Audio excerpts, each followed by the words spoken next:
അങ്ങനെ ക്രിക്കറ്റ് ആരാധകർ കാത്തിരുന്ന നിമിഷമായിരിക്കുന്നു. IPL കിരീടം ഇത്തവണ കൊൽക്കത്ത നൈറ്റ് റൈഡേഴ്സിന്. കലാശ പോരാട്ടത്തിൽ ഹൈദരാബാദിനെ 8 വിക്കറ്റിനാണ് കൊൽക്കത്ത തകർത്തത്. വിവരങ്ങളുമായി സ്പോർട്സ് ഡെസ്കിൽ നിന്ന് രജിൽ ചേരുന്നുണ്ട്. രജിൽ, ഒരു ഫൈനലിനൊത്ത മത്സരമായില്ല എന്നൊരു നിരാശ സ്വാഭാവികമായിട്ടും ക്രിക്കറ്റ് പ്രേമികൾക്കുണ്ടാവും. കാരണം വേഗത്തിൽ കളി കഴിഞ്ഞു അല്ലേ?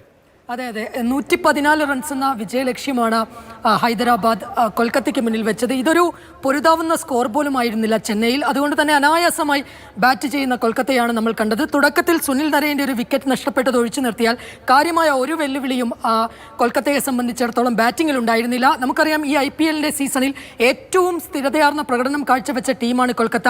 ആ പ്രകടനം തന്നെ ഫൈനലിലും ആവർത്തിച്ചുകൊണ്ടാണ് കൊൽക്കത്ത മൂന്നാം IPL സീസണിൽ 17 IPL സീസണിലെ മൂന്നാമത്തെ കിരീടം ഇന്ന് കൊൽക്കത്ത സ്വന്തമാക്കിയിരിക്കുന്നത്. നേരത്തെ 2012-ലും 2014-ലും കൊൽക്കത്ത കപ്പ് ഉയർത്തിയതാണ്. 2021-ലാണ് അവസാനം അവർ റണ്ണേഴ്സപ്പ് ആയത്. അതിനുശേഷമുള്ള കിരീട നേട്ടം എന്ന വലിയ സ്വപ്നത്തിലേക്ക് കൊൽക്കത്തയ്ക്ക് എത്താൻ കഴിഞ്ഞു. ഈ സീസണിൽ പ്ലേ ഓഫിൽ എത്തിയത് പോലും ടേബിളിൽ, അതായത് പോയിന്റ് ടേബിളിൽ 1-ാം സ്ഥാനക്കാരായാണ് അവർ പ്ലേ ഓഫിലെത്തിയത്. ആ പ്രകടനം തന്നെ അവർക്ക് ഫൈനലിലും ആവർത്തിക്കാൻ കഴിഞ്ഞു. അങ്ങനെ മൂന്നാമത്തെ കിരീടം എന്ന സ്വപ്ന നേട്ടത്തിലേക്ക് കൊൽക്കത്തയ്ക്ക് എത്താൻ സാധിച്ചിരിക്കുന്നു.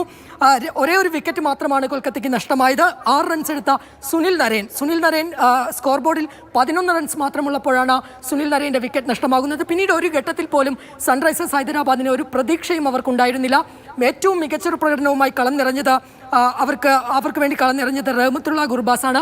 39 റൺസ് അദ്ദേഹം നേടി. ഒപ്പം തന്നെ വെങ്കടേഷ് അയ്യർ 52 റൺസുമായി പുറത്താകാതെ നിന്നു. ശ്രേയസ് അയ്യർക്കൊപ്പം ചേർന്നാണ് വെങ്കടേഷ് അയ്യർ ടീമിനെ വിജയത്തിലേക്ക് എത്തിച്ചത്. ദിവിഷ്, ശരി. എന്തായാലും കഴിഞ്ഞ 2 മാസമായി നമ്മുടെ രാജ്യത്ത് നിലനിന്ന വലിയൊരു പോരാട്ട മാമാങ്കം അതിൻ്റെ അവസാനം കുറിച്ചിരിക്കുന്നു. കൊൽക്കത്ത നൈറ്റ് റൈഡേഴ്സ് സൺറൈസേഴ്സ് ഹൈദരാബാദിനെ വമ്പൻ സ്കോറുകൾ പടുത്തുയർത്തിക്കൊണ്ട് ആരാധകരെ ഏറെ സമ്പാദിച്ചാണ് സൺറൈസേഴ്സ്. പക്ഷേ അവസാന പോരിൽ അവർക്ക് കാലിടറി. അങ്ങനെ കൊൽക്കത്ത അതാ വീണ്ടും ചാമ്പ്യന്മാരായിരിക്കുന്നു. മറ്റൊരു വലിയ മത്സരം നമ്മൾ കഴിഞ്ഞ 2 മാസമായി നടക്കുന്നത് തെരഞ്ഞെടുപ്പാണ്. അത് ജൂൺ 4-ാം തീയതി.